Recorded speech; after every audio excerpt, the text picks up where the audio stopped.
Ladies and gentlemen, brothers and sisters, friends, enemies and comrades, I hope you're doing well wherever you are. This is Kenya Revolutionary for another video. I'll be try to be as brief as possible, succinct in my points, and hopefully you will grasp it as I try to explain, elucidate, or rather shed light to why Ruto's victory in 2027 elections will be a breeze. It will be a walk in the park, easy peasy, easiest Sunday morning. And I'll explain to you why. It's not for the reasons that you think. I know some of you are already getting tight over the topic of the day, but here's why. Before I get started, let's get started with the formalities. If you haven't subscribed to this channel and this is your first time here, my name is Kenya Revolutionary. I talk about Kenyan politics and world politics as it relates to Kenya.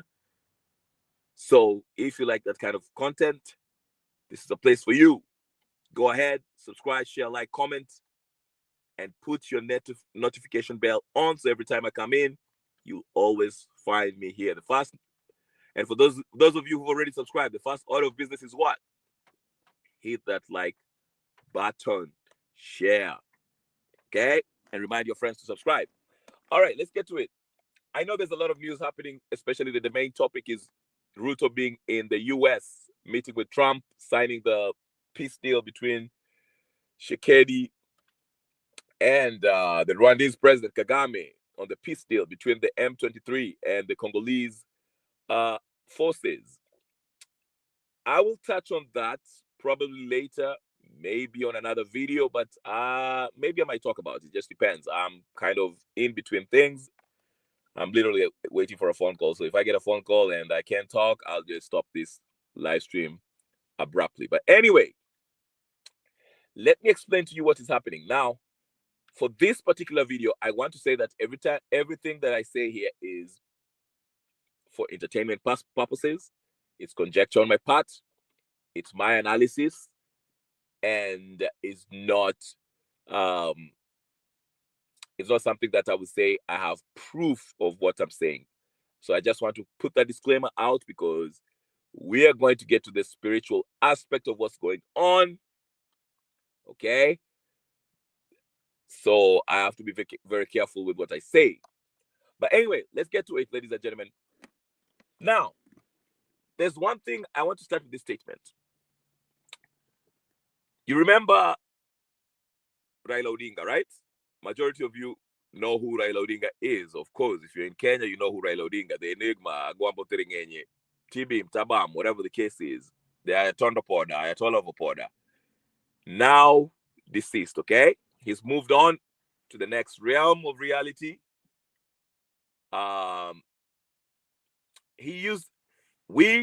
Majority of Kenyans, a lot of people always say that Raila Odinga used his supporters, sacrificed his supporters to actually get into government or, get himself in a governmental position, whether it's the prime ministerial position that he got with in 2008 during his elections tussle competition with the Ruto, with the Kibaki. Again in 2017, there were victims, people were killed, people dumped their bodies dumped in Rivayala, so forth.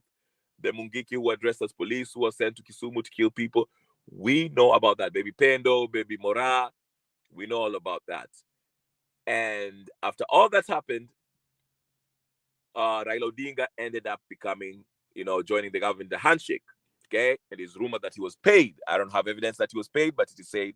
A couple of people like Muguna said he was paid, like Raila was paid 50 million and he had to go pick up the check in Dubai or something. I don't have evidence of that. I'm just telling you what's happening, okay? That what we'll say. But anyway, the talk was Raila always sacrificed his supporters to get him to a certain position. Now, 2022, what happened?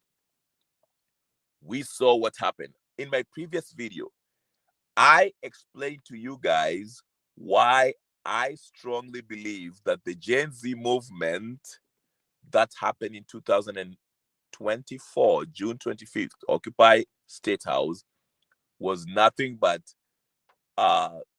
these members of the political elites in Kenya haggling, fighting, jostling, wrestling for positions. Okay? I'll explain to you just briefly before I get to the main meal. This is the appetizer here. I know I gave a bunch of examples last time. I'll just give you one more. Remember that leading up in 2022, once it was announced that Ruto had won the elections, and let me just take you back before that, even before 2022, before Raila and Uhuru Kenyatta got into this bromance, and Uhuru said he'll support Raila Odinga. Remember, I kept on telling you, Uhuru said, kumi yangu, kumi ya Ruto, then kumi ya Gacha. Then he stopped himself. He was drunk somewhere giving that speech. I have to remind you of that. So anyway, 2022 happens. Ruto wins. Raila does what he does. At first, he told us that he will go to the Supreme Court. He'll fight it in courts. He'll use the judicial system to fight for electoral justice.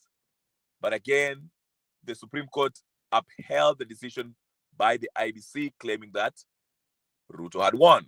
5 months later, Raila comes out, gives a press conference, says he wants something akin to that coffee, and an accord back in 2008. And failure to do that, he will go back to the streets. And of course, Ruto refused. So he had to go back to the streets, and we know the history. At first, he didn't kick on. Raila had to bring in Wakina Maina Njenga, and we saw the violence, what happened in Nyalenda in particular, where people are being killed, beaten up, roughed up, brutalized by the police forces, the governmental forces. And after that, they sat down in NADCO. And after that, I told you, it's my last video, they started the discussions. And just to give you another background while this was happening, remember, Adin Duale was the CS for security, internal security and all that. And he went to Spice FM and told us that he has evidence that the Kenyatta family were actually behind financing the maandamano that was happening post 2022 elections. He said that, okay? So the Kenyatta family was the financial muscle behind Raila and his supporters and Maina Njenga, who they donated to Raila. Remember, these people were on different aisles, political aisles back then in 2007, but now they were working together with Maina Njenga. You know, we know the history of Maina Njenga at Bungiki, who are protesting. Okay? So, anyway, Raila gets into an understanding, discussion, talks with Ruto to sit down in a discussion, to have talks about NADCO. Remember, Ruto was opposed to this NADCO thing, but he was forced. His hands was forced. Actually, he was forced to sit down with Raila because Raila used his supporters to go out there, cause carnage, and force the government for the sake of peace, because the maandamano was affecting the already fragile economy. So it was in Ruto's best interest to sit down with Raila so that you can have some semblance of peace, give Raila a couple of, whatever he wants, so that he can govern or remain the president. But before he actually agreed, he initially agreed because he took stages. The first stage was agree to sit down. We have that, the first batch of talks with George something, I forgot his name, Muruga, Muruga, whatever the case is, Otiende Amolo, the Kolomani MP, I don't know, senator, I forgot his name, Kalwale, and others who sat down with Ruto's team.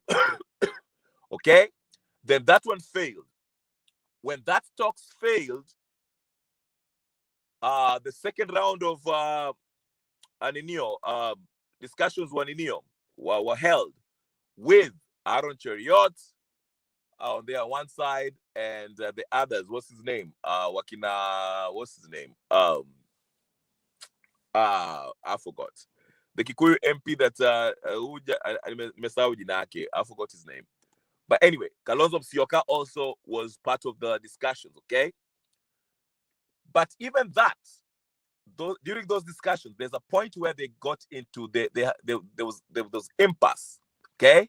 The discussion stalled because these guys were arguing about who will take what ministerial docket, CS ministries, okay? That was the haggle between the Ruto and the Azimio side. Remember that. So when we got into an impasse, and Ruto was standing his ground saying, no, I agree to everything. I will give you guys everything, but there's some things I will not give into.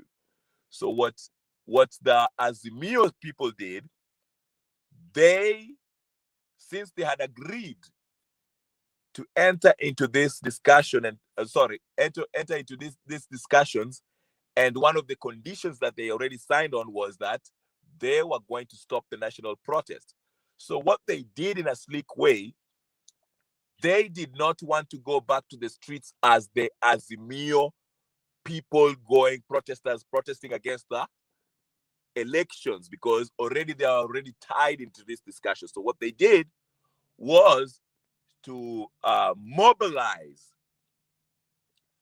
these Gen Zs with the help of Maina Njenga and other people, and Gen Zs, okay, make an issue out of what was going on, create this issue that it was all about economy, the high standard of living and all that stuff, okay, to woo majority of the youth, okay, since the standard of living, the cost of living was high. It's something that everyone can relate to, okay? So the financial muscle, the Kenyattas, Jimmy Wanjigi, among others, plus the NGOs, okay? Hanifas, Boniface Mwangi, all of them financed and participated in different capacities, participated in bringing these Gen Zs together, and we had Occupy Parliament. Now, another point that I have to bring into your radar was that, remember Okiya Mtata in that bonga box, whatever box with what's the Masai, that talk show. Remember, Okiya Mtata mentioned that it was very unusual for these Gen Zs who came to that parliamentary building, and they had access to rooms that no one who is not a parliamentarian, and even these parliamentarians, majority of them could not access a certain rooms. But it was very weird that these Gen Zs were able to access these rooms, which indicated to him that this was an inside job. Okay? These Gen Zs, they were just not regular Gen Zs. They were being led by probably people who have some intelligence info from insiders, or insiders who are working together with these Gen Zs in order to invade or occupy the parliamentary building. Okay? So let's get that clear. So that's another evidence that shows you that it was one faction of these political elites who are funding this Gen Z movement in order to force Ruto, who's another faction of this corrupt political elite of Kenya, to force him to agree to what they want. Because basically what they were doing is forcing Ruto to agree to their demands. And that's why you had Ruto, during these talks, he had to go to Ishaweri and sat down with Uhuru. And after that, you had Wakina, whatever, that's CS for IT, and others who are brought into Ruto's government. Okay, it is said that those guys were Uhuru's choice to be included in Ruto's cabinet. Then after that, there was discussion, and that's when we had Raila's folks, Wakina Hassan Joho, Oparanya, and the rest, who joined the broad-based government. So all this was done, the Gen Z movement, like I say, Gen Z movement was multi-layered. Majority of the young folks were going there believing in the believing in letting their grievances be heard. They believed that they wanted the government to hear them, hear their voice. But the reality is, the people at the top, the financiers of the Gen Zs, the top brass, most influential people who were actually the driving force of this Gen Z movement were a faction of the political elites. Okay, one of the same. They were just haggling over, how can you give my people this position in your cabinet? Why? Because these cabinets, these political, these CS positions are aligned to the business interest of these criminal elites. So whether Ruto is the president or whoever is the president, these political elites, regardless of who the president is, who is most likely going to be part of their, who will probably be one of those handpicked from the pool of these corrupt political elites, whoever becomes the president, these guys want to make sure that a minister of their choosing is picked to head a ministerial docket that will guarantee that the business interest of a certain political major figure, family, is guaranteed. You understand what I'm saying?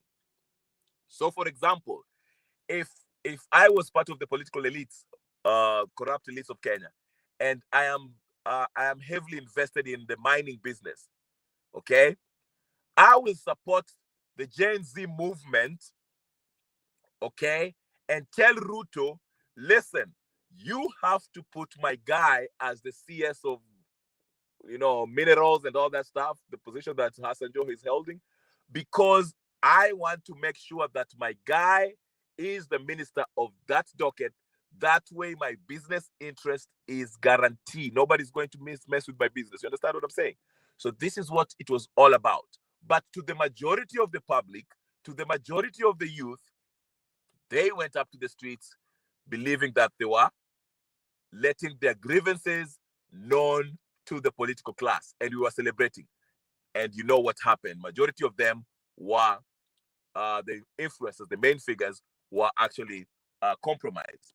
But anyway, so let's get to the main meal. I want to be as brief as possible. Like I say, I don't want to keep you holding, but I want you to listen carefully. Now we are getting to the spiritual stuff. And this is going to be conspiracy theory on this part moving on. And I want you to consider this and listen to me very carefully. Now, if you've been listening to, let's say, Dr. Mumbi, and there's a guy called Nzioki, I think Nzioki and Nzioka on and not only them, they're just people who, there are two Kenyans that I know that always give the spiritual aspect or spiritual theory on what's going on in Kenya. Now, listen to me very carefully. I started with Raila Odinga. Why did I start with Raila Odinga? I started with Raila Odinga because I mentioned that Raila has been that politician that has been said, he's rumored, I can't confirm or whatever the case is, but it is rumored that Raila has always been tapping into the dark world. Okay? He is involved into some stuff spiritually. Okay? And that's why he always sacrificed his followers in order to move up the political, always secures a position, a high political position, after he sacrificed people in the maandamano. In fact, I remember Jubilee was running a political ad in 2017, because I remember before Raila ran for president in 2017, he had lost his son, Castro Odinga, I believe. And there were people who are writing on the internet, government bloggers, who are saying that Raila had sacrificed his son for for him to win the presidency. He even traveled to Nigeria. If you don't remember, that's why I'm telling you. Even Jubilee had the Jubilee folks, the Uhuru Kenyatta, Ruto folks, they had a short clip claiming that Raila Odinga alienda Nigeria to get some powers. But anyway, you might disagree or agree with that. Take it with a pinch of salt. But there's some level of, correlation between what these rumors are.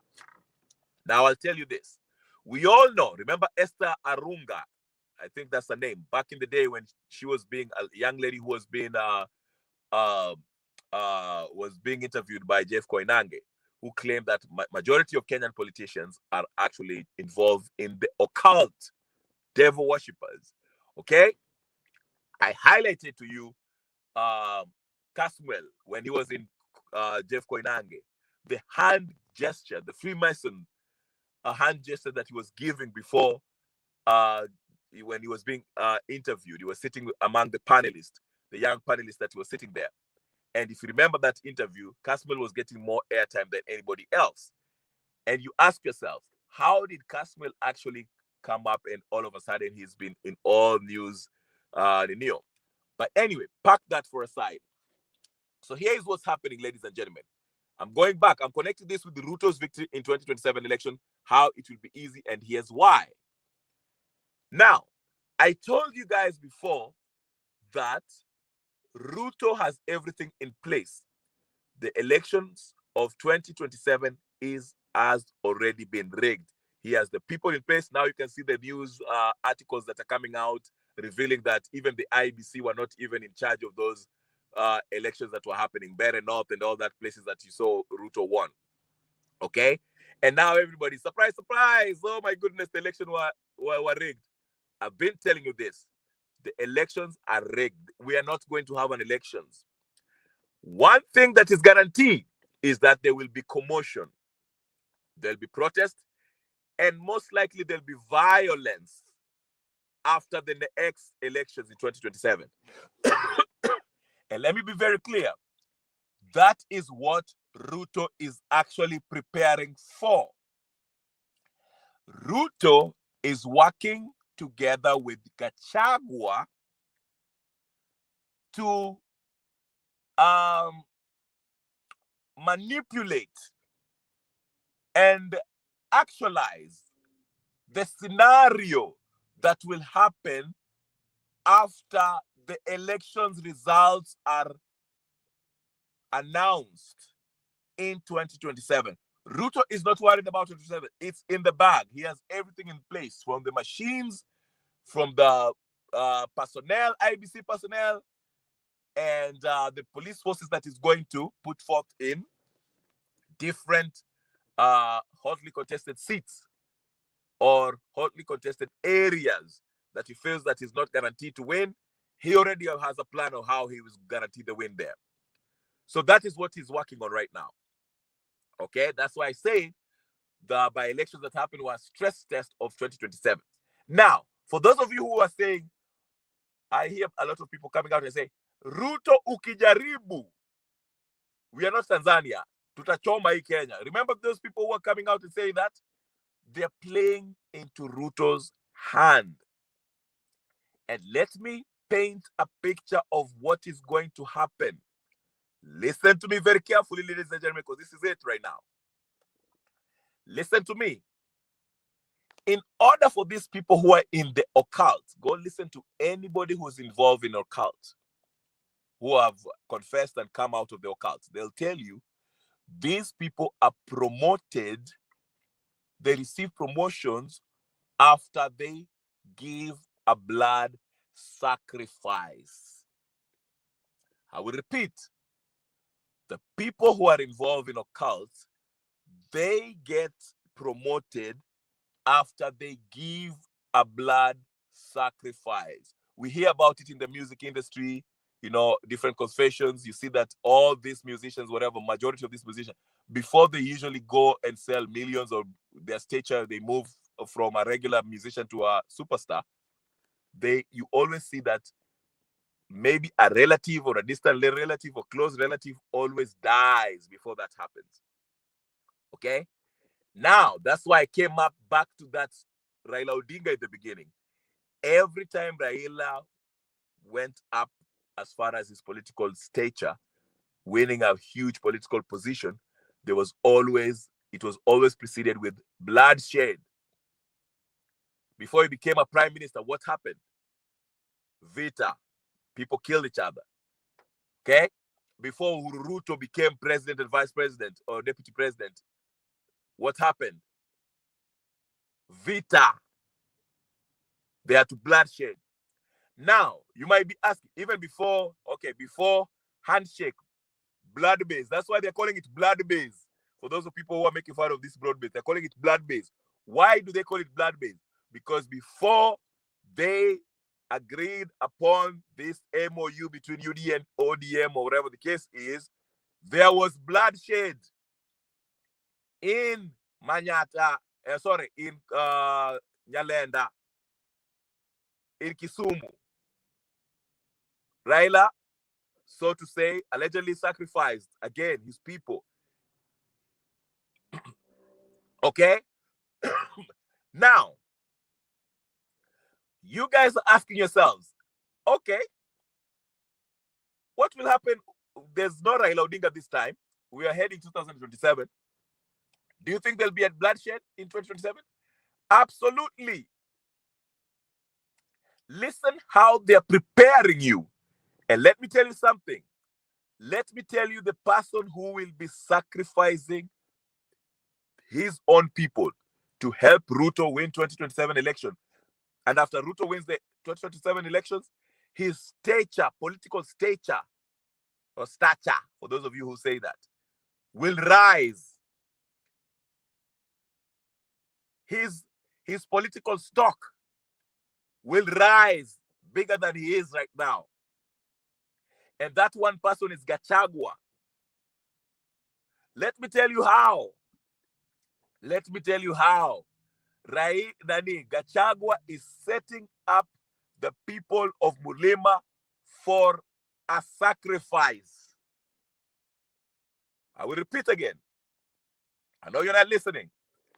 I told you, Ruto is not worried about the victory in 2027 elections. That is the easy part. He has already, from the machines to the personnel, he has that in his pocket. Okay? Now he's planning on his security forces.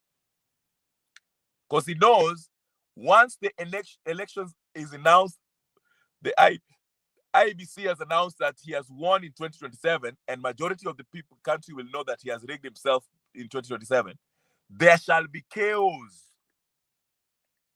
But listen to me. This chaos is being planned right now, how it will happen. And he's planning it with Gachagua.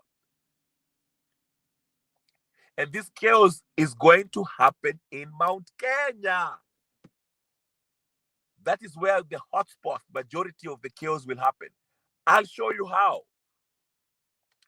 You see, since Gachagua left Ruto's administration, Gachagua has steadfastly and has been unapologetically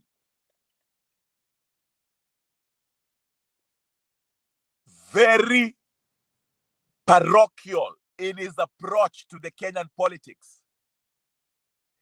Everything he says is about Kikuyu, Kikuyu, Kikuyu, Kikuyu, Kikuyu, Kikuyu, my people, Kikuyu, my people, Kikuyu, my people, Kikuyu. Very discriminatory. And he justifies it using the constitution to say that anybody's free to advocate for their own community, which technically he's right. But there's mischief in that statement, because the underlying message is he's trying to front the people of Mount Kenya, Kikuyus to be exact, to say, as if to tell the other communities in Kenya that we are superior than you. You saw his matamshi 2 days ago, something, when he was like, hapa Nairobi, sisi ndo tumeshikilia, we are the business people over here. We run Nairobi, basically, that's what he's saying. That's why he was saying, and even attacking having a backhanded attack on Luo, saying that nyinyi wakina Luo sijui watu ambao wameletwa hapa na sijui nini, they won't win any. Even he said in Langata he'll win. Now, Gachagua is doing that deliberately. I told you the role of Gachagua is to actually do what? To what do you call it?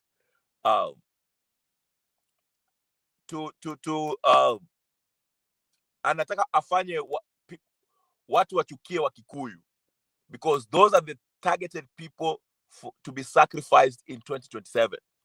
Again, ladies and gentlemen, this is conjecture on my part, so feel free to disagree, and I'm okay with that. But listen to me. Gachagua, once he left this fake unconstitutional impeachment that happened to him, which was already pre-planned. Listen to Gachagua. He has been saying the most outlandish, offensive things against Ruto, but he has never been arrested. You see the fake tear gas, tear gas in the church, whatever. It's just fake. Then listen to the people who are aligned to the government. They have started pointing the fingers to the Kikuyu community, the Mount Kenya community. Oh, you hear wakina Omosh, these are the mouthpieces of watu kwa ground. Okay? They started to say, oh, this time sisi hatutaenda maandamano, nyinyi ndio mtaenda maandamano. Even before that, let me tell you something. Once the broad-based government was actualized and the MOU was signed, I'll get there, and the MOU was signed, let me tell you something. The Gen Zs, the so-called Gen Zs, tried to go back to the maandamano. But what happened? It was Raila supporters, and together with the police, who went to intimidate the Gen Zs. So let me tell you something. This is how they're going to do it. After 2027, ODM has already been, before even we get to 2027, ODM has already been captured by Ruto. Wanga, Junet, and the people who are next to Oburu are the one calling the shots on ODM. So ODM is in the bag for Ruto. Wasomali are in the bag for Ruto. The Coast Province is in the bag for Ruto, since Hassan Joho is still there. So listen to me. 2027, after the elections has been announced that Ruto has been re-elected, the number one thing that will happen is that chaos shall erupt, but it will not be countrywide. Nyanza shall be peaceful. Of course, there's pockets of skirmishes that will happen as far as the MP elections, or easy elections are MP, na easy are MCA. Those will be there. But as far as the presidential one, there'll be no chaos, as we know how Nyanza always chaos. This time, the political hotspots where violence shall erupt and protest shall erupt, that shall be met with extreme force, will be Mount Kenya. And already the seeds of hate against the Mount Kenya people is already being planted right now by Gachagua and William Samoei Ruto. It is not hate. It is actually manipulation in order for chaos to erupt so that they can sacrifice, have that blood sacrifice before they elevate and they get promoted to the next level. So what will happen? Mount Kenya will be what Nyanza used to be under Raila Odinga after elections. Because we know Mount Kenya is the one place that Ruto is most hated, is most rejected, and Gachagua is playing into it. So guess what? After the elections, uko ndio protest itaanza. It will be more intense there. I'm not saying it will be limited to Mount Kenya, but that's where it will be intense. Just like after every election that Raila Odinga used to participate in, Nyanza used to be the place where protests are intense. Right? This time it's going to be Mount Kenya. And after it happens, Ruto, like I'm telling you right now, Ruto already has been planning security measures that will be taken after that happens. And that's when Ruto will use the forces, police forces, to crack down on the youth, especially from Mount Kenya, that will be protesting his victory in 2027. Na wengi wao watauliwa, just like wengi walikuwa nauliwa in Nyanza. And this hate that is being brewing up, that is being cooked right now, people will say, oh, unaona, hao walikuwa wanajifanya ati hao ndio mpaka wakwae kwa serikali. Going by what the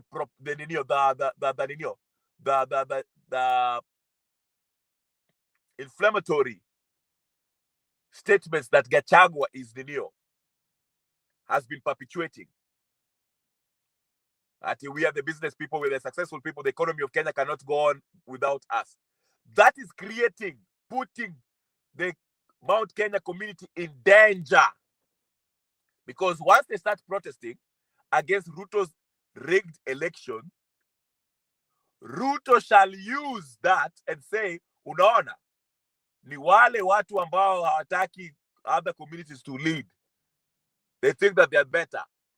Ndio maana wanaleta mizozo hapa. They don't want to accept the electoral results. And he will crack down on them. And there shall be carnage, bloodshed. Just like we had bloodshed, we used to have bloodshed during the Kenyatta days. I mean, the Raila Odinga with the people of Nyanza. And the people of Nyanza say, not all the people of Nyanza, but their leaders who are compromised, who are in bed with Ruto, will say, unajua hao walikuwa wamezoea kuona sisi wamekufa. Wacha hao pia wakufe vile sisi tulikuwa tunakufa. During Raila. You see what I'm saying? But again, this political class, they always have to have blood sacrifice before they rise up the ranks. That's why I'm saying, after that carnage that will happen in 2027 elections, post-election violence, of course, if it gets worse, the international community might intervene, or Ruto, along with Gachagua, can reach a truce and they can sit down and have a memorandum of understanding.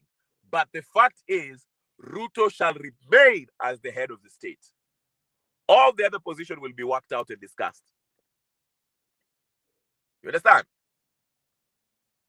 So that's why I'm telling you, every election in Kenya, these political elites who are believed and rumored to be part of the occult, they have to shed blood of innocent civilians in order for them to maintain power or to move up the ranks politically.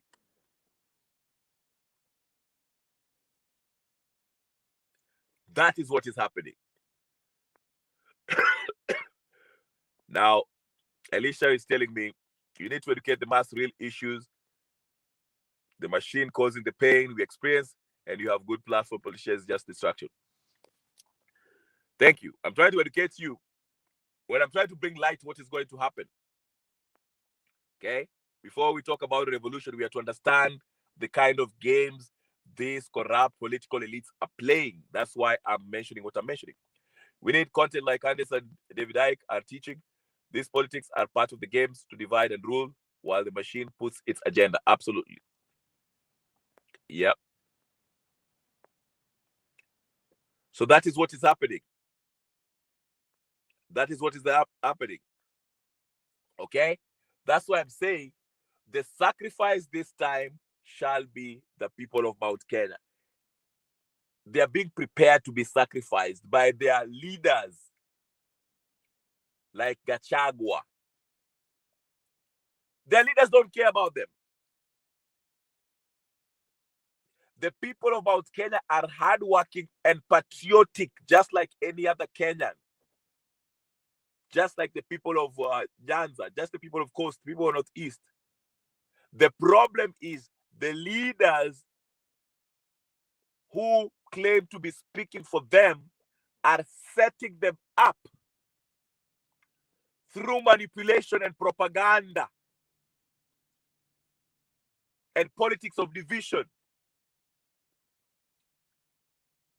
And they're setting them up to be the target of post-election violence in 2027.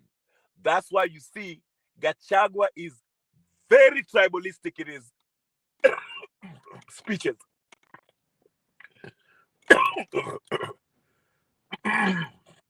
Sorry. Have you ever wondered why Gachagua, hata watu wakisema Gachagua, as a leader, why can't you have a national outlook approach while addressing the nation? You're a figure, you're somebody who was a deputy president. Why can't you talk about Kenya as a whole? What we are going through as Kenyans? Why are you like, you want to limit yourself to Mount Kenya and you're trying to create this perception that Mount Kenya people are better than others, that they're the backbone of the economy of Kenya. They're the resistance movement. You know, and you know that by doing that, you're putting targets on their backs.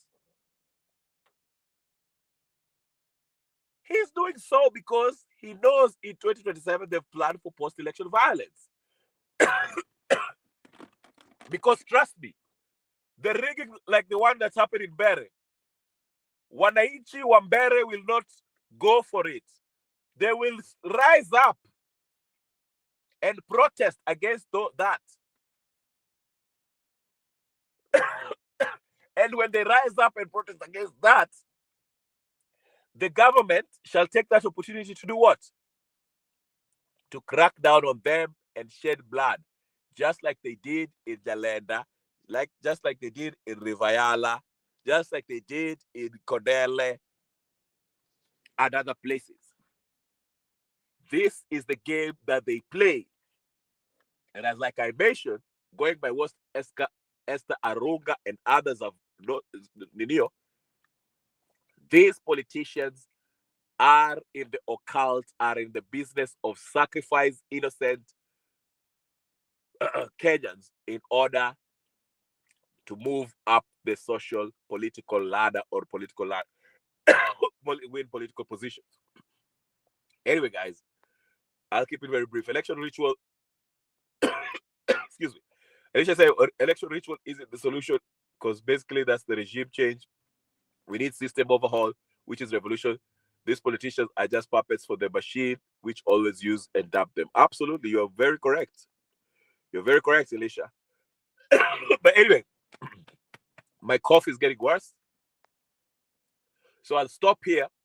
I'll come back and talk about the peace deal that Ruto went up there in Washington to sign as a guarantor. Okay?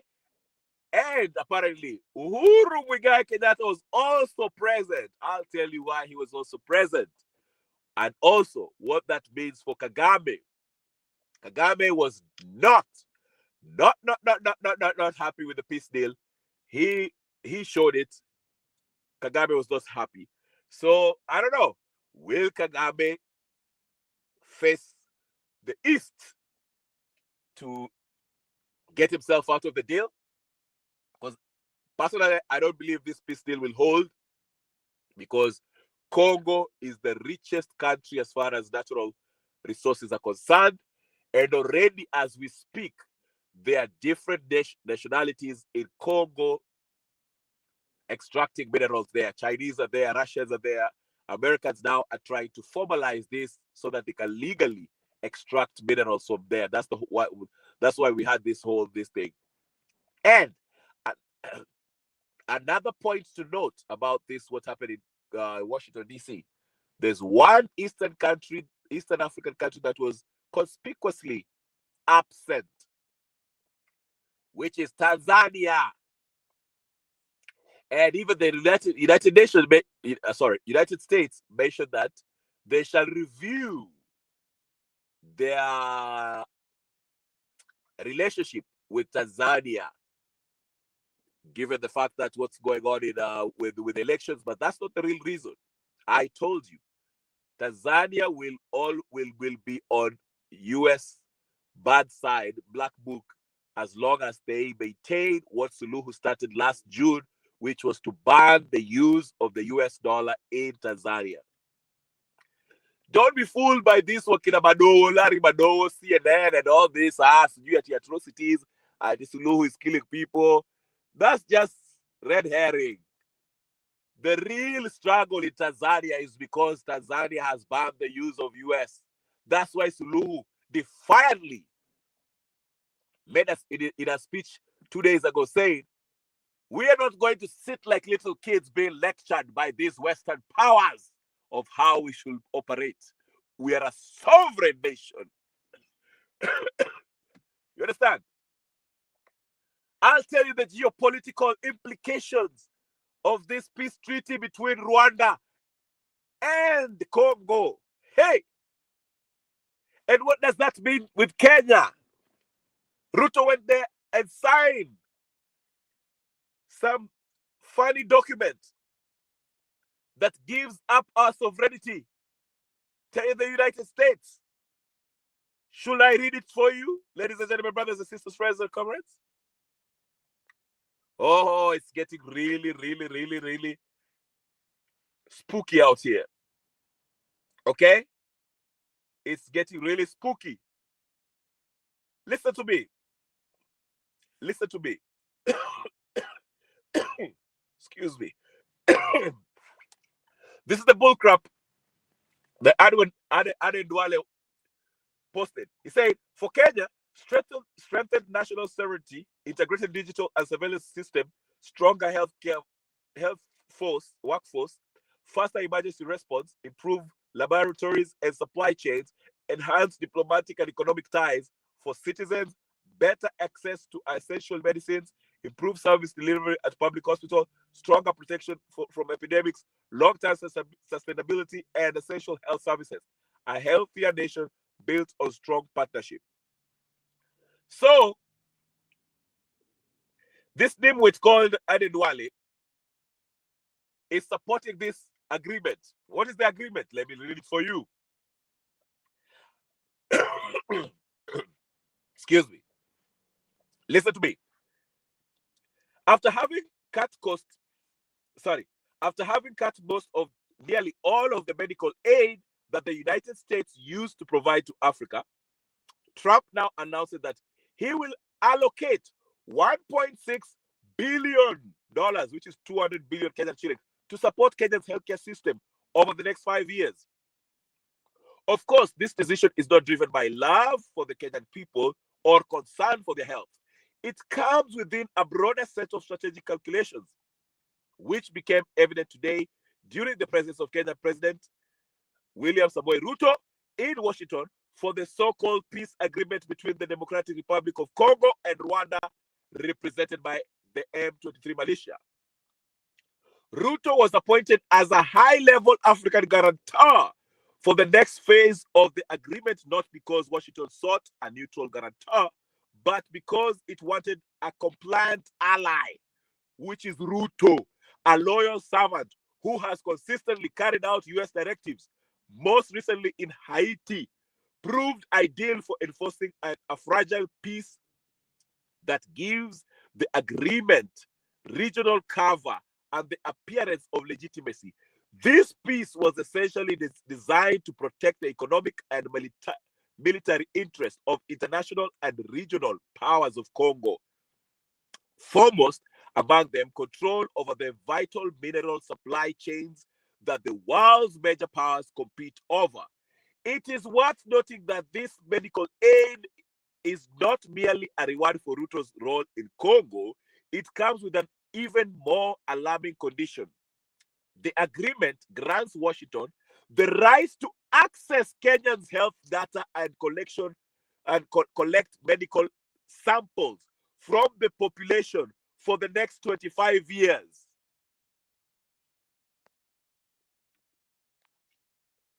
The United States have been granted access to Kenyans' medical record. I will talk about this in the next video. This is too much.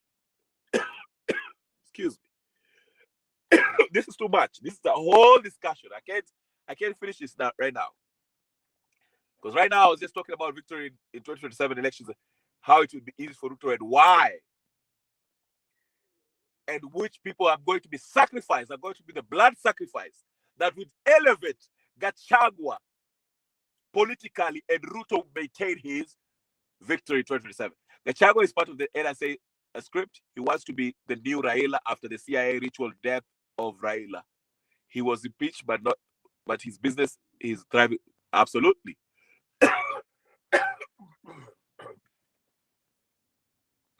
So that's my next live. I will talk about this, our country being sold out, our sovereignty being given up to the United States. They can actually have access to your healthcare data or data. They can even come have samples from you, do their research, do whatever the case they want to. Where are your representatives? This is a gross violation of Kenyans' rights. Nobody's talking.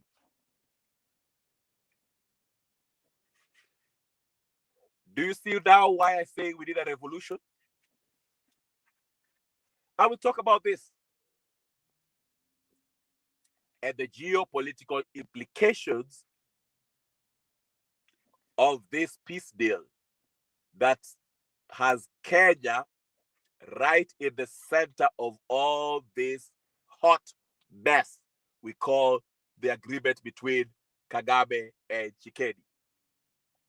Catch me on the next video, because that's what I'll be discussing next, ladies and gentlemen, brothers and sisters, friends and currents. I'll show you how this plays out and why even what's happening in Venezuela is connected to this. All right? Tune in. Thank you for listening. Thank you, Alicia, Kiyo. I'll talk to you later. Please make sure you like, subscribe, do all the good stuff. And I'll talk to you guys later. Peace and blessings.